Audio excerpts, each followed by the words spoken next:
Pour ne rien manquer, abonnez-vous maintenant. Les vraies voix Sud Radio. Bonsoir Félix. Bonsoir tout le monde. Et vos 3 mots dans l'actu sont hommage, donut et pornographie. Hommage national à Léon Gauthier, dernier survivant français du débarquement. Tout son destin nous indique le chemin du salut pour notre patrie, déclare Emmanuel Macron à Ouistreham. Vous me faites penser à un donut rond, sucré et creux à l'intérieur. L'insulte qui ne passe pas en plein conseil d'arrondissement à Marseille. Une élue annonce déposer plainte. Et puis 5 sites porno obtiennent un sursis de la justice aujourd'hui face aux demandes de blocage de l'Arcom. Le régulateur des médias leur reprochait de ne pas bloquer réellement leur contenu pour les mineurs, mais il faudra attendre les précisions du Conseil d'État. Les vraies voix Sud Radio.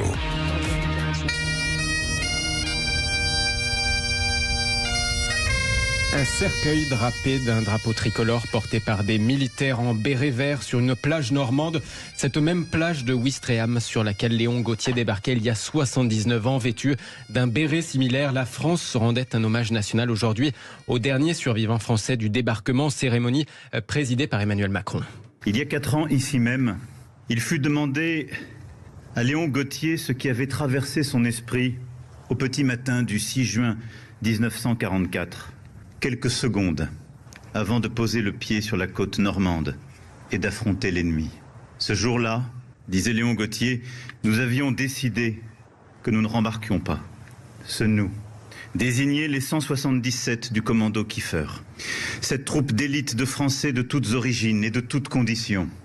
Des Français, quelques étrangers, qui refusaient l'occupation de leur patrie, celle dont ils avaient hérité ou qu'ils avaient choisi.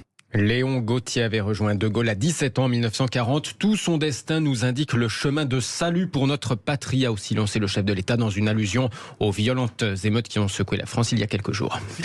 Un hommage ô combien mérité, mais au risque de vous choquer, je suis toujours un peu agacé alors que je porte au plus haut l'oralité par ces discours trop bien léchés à l'occasion de cérémonies.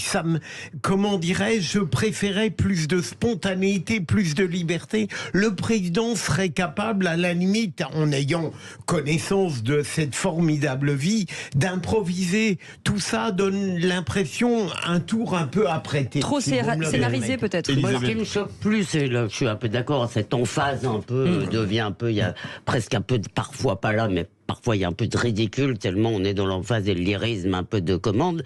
Mais ce qui me gêne plus, si vous voulez, je suis sûr qu'Emmanuel Macron est sincère. Le problème, si vous voulez, c'est que ce qu'il défend là, ce qu'il porte au nu là, il passe son temps par ailleurs à l'ignorer ou voire à le laisser détruire, voire lui-même à participer à le détruire de l'autre. Pour être, je veux pas être sévère, si vous voulez, mais je ne vois pas Emmanuel Macron, si vous voulez, résister à la doxa ambiante. Je le vois souvent se soumettre, si vous voulez, à des idées, à de l'idéologie.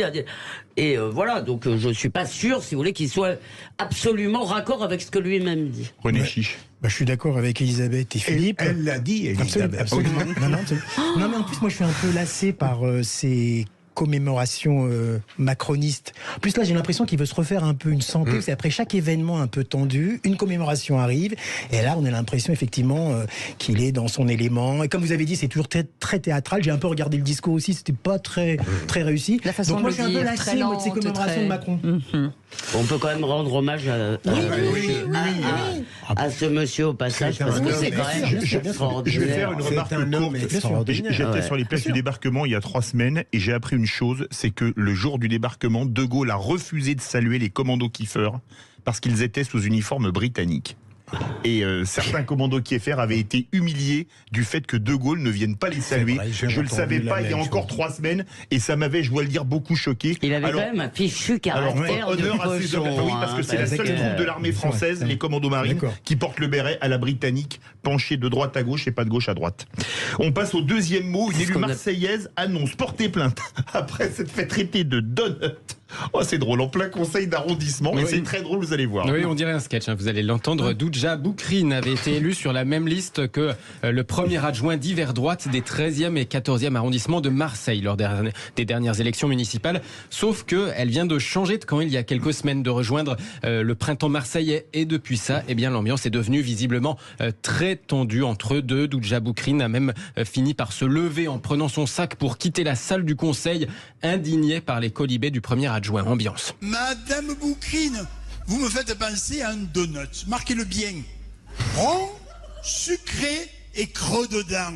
Voilà la réalité, Madame Boukrine. Voilà, levez-vous. Levez-vous. Monsieur Dieu. Madame Boukrine. Écoutez, stop. Mais bien sûr, vous faites du sucre? Oui. Mais moi je suis diabétique. Si vous sortez, vous me manquerez pas. C'est pas grave. Allez, au revoir, Madame Boukrine. Vous avez trahi tout le monde. Ne l'oubliez pas, Madame Boukrine. Traîtresse, une fois, traîtresse toujours. Allez, zou.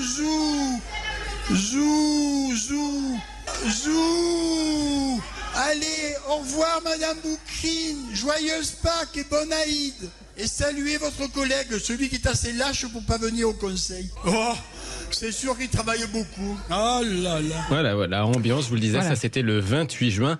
Mais en plus, c'était pas la première fois que je comprends pas qui est l'élu qui est Madame Boukrine. Je comprends rien. Alors, Madame Boukrine est une conseillère d'arrondissement. Et celui qu'on entend, Denis Rossi, c'est le premier adjoint des 13e et 14e arrondissements de Marseille. Il s'en prend à elle, vu qu'elle a changé de camp, vu qu'elle a changé de groupe au sein du conseil d'arrondissement. En plus, des internautes, sans doute marseillais, ont repéré que c'était pas la première fois qu'il s'en prenait à elle, qu'il se moquait d'elle comme ça en plein conseil. Mais qu'est-ce qu'elle a, Madame Boukrine? Mais il faut prendre les cachets. Il faut prendre des cachets. Il y a le Prozac pour ça.